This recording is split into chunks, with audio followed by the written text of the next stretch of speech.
안녕하세요. 검진 결과 읽어주는 의사입니다. 검진 결과지에 공복 혈당이 100에서 125로 찍히면 당뇨 전 단계라는 말을 듣게 됩니다. 이미 늦은 걸까요? 여기서 반응이 두 갈래로 갈립니다. 아직 당뇨는 아니네 하고 있는 분, 그리고 이제 당뇨 시작인가 하고 겁먹는 분. 결론부터 말씀드리면 당뇨 전 단계는 병 통보가 아니라 되돌릴 수 있는 구간입니다. 저는 검진센터에서 결과지를 직접 작성하고 설명드리는 가정의학과 전문의입니다. 이에 대한 오해가 많아 이 영상을 만들게 되었습니다. 당뇨 전 단계는 혈당이 정상보다는 높지만 아직 당뇨병 진단 기준에는 못 미치는 중간 구간을 말합니다. 검진에서는 보통 세 가지 중 하나만 걸려도 여기에 해당합니다. 첫째, 8시간 이상 굶고 잰 공복 혈당이 100에서 125mg/dl일 때, 단 126 이상이면 당뇨병입니다. 둘째, 당화혈색소가 5.7에서 6.4%일 때, 단 6.5% 이상이면 당뇨병입니다. 셋째, 포도당 용액을 마시고 2시간 뒤 혈당이 140에서 199일 때 내당능장애라고 부릅니다. 정리하면 당뇨 전 단계는 당뇨가 시작됐다는 통보가 아니라 몸이 미리 켜준 경고등에 가깝습니다. 그리고 이 경고등은 대부분 다시 끌 수 있습니다. 두 수치가 같이 나오면 헷갈리는 분이 많습니다. 쉽게 말하면 이렇습니다. 공복 혈당은 오늘 아침 굶은 상태의 한순간을 찍은 사진입니다. 전날 뭘 먹었는지, 잠은 잘 잤는지에 따라 그날 출렁입니다. 반면 당화혈색소는 지난 2에서 3개월 혈당이 전반적으로 어땠나를 보여주는 평균 성적표입니다. 하루짜리 컨디션에 잘 흔들리지 않습니다. 그래서 둘을 같이 보면 더 정확합니다. 다만 당화혈색소는 빈혈이 있거나 콩팥이 나쁠 때 실제와 다르게 나올 수 있어서 한 가지 값만으로 단정하지 않고 공복 혈당과 함께 해석합니다. 당뇨 전 단계를 방치하면 상당수가 당뇨병으로 넘어갑니다. 정상 혈당인 사람과 비교하면 몇 년 안에 당뇨로 진행할 위험이 여러 배 높다고 알려져 있습니다. 당뇨의 진짜 무서움은 혈당 수치 자체가 아니라 오래 방치했을 때 혈관에 쌓이는 합병증입니다. 심장, 콩팥, 눈, 신경이 여기에 해당합니다.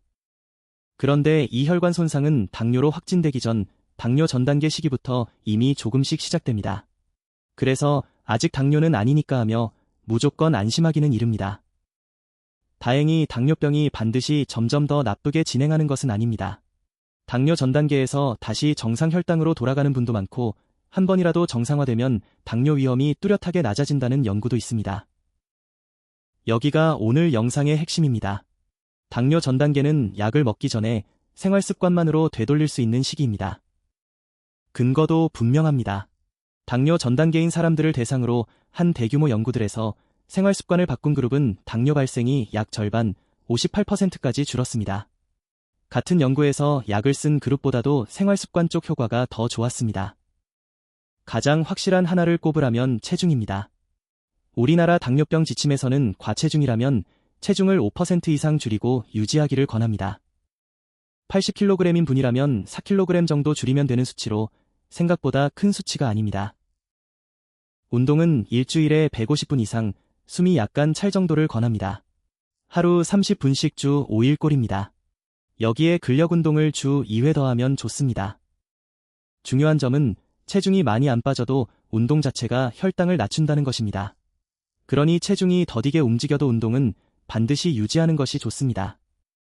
식사는 총열량을 줄이는 게 먼저입니다. 특히 한국 식단은 흰쌀밥, 면, 가당음료, 믹스커피처럼 정제 탄수화물과 과당이 많아서 이 부분을 줄이는 게 효과가 큽니다. 또한 건강에 좋다고 과일을 많이 섭취하시는 분들도 많은데 과일에도 당이 많아서 당뇨 전 단계 혹은 당뇨병 환자분들은 조심하는 것이 좋습니다.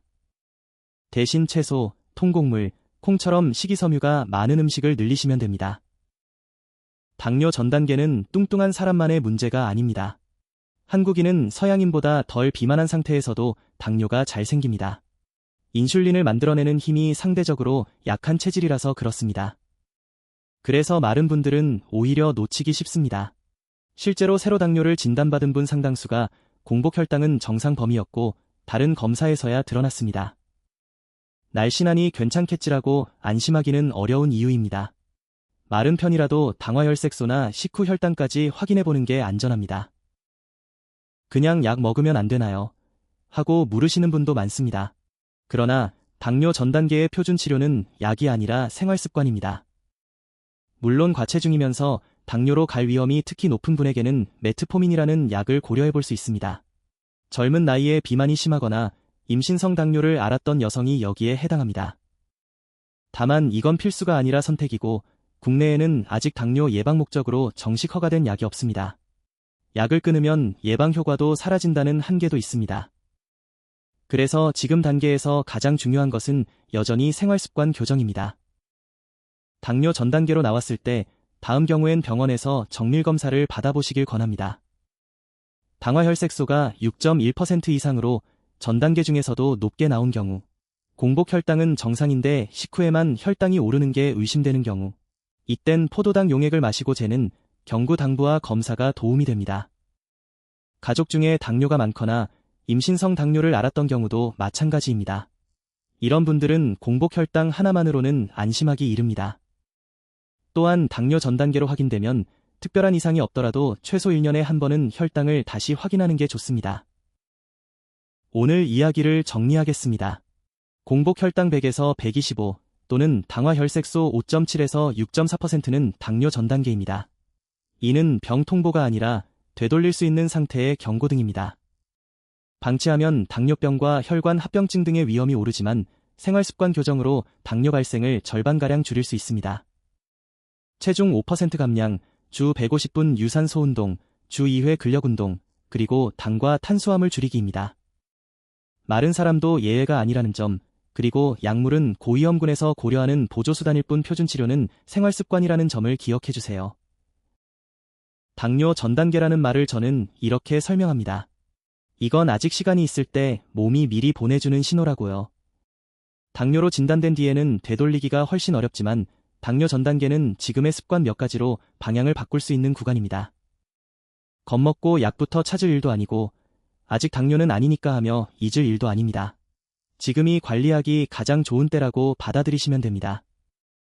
다음 편에서는 검진 영상검사에서 흔히 나오는 갑상선 결절을 다루겠습니다. 결절이 있다고 할 때 언제 세침검사까지 가야 하는지 KT라드 등급의 의미를 풀어드리겠습니다. 검진 결과 해설이 도움이 되셨다면 구독해주세요.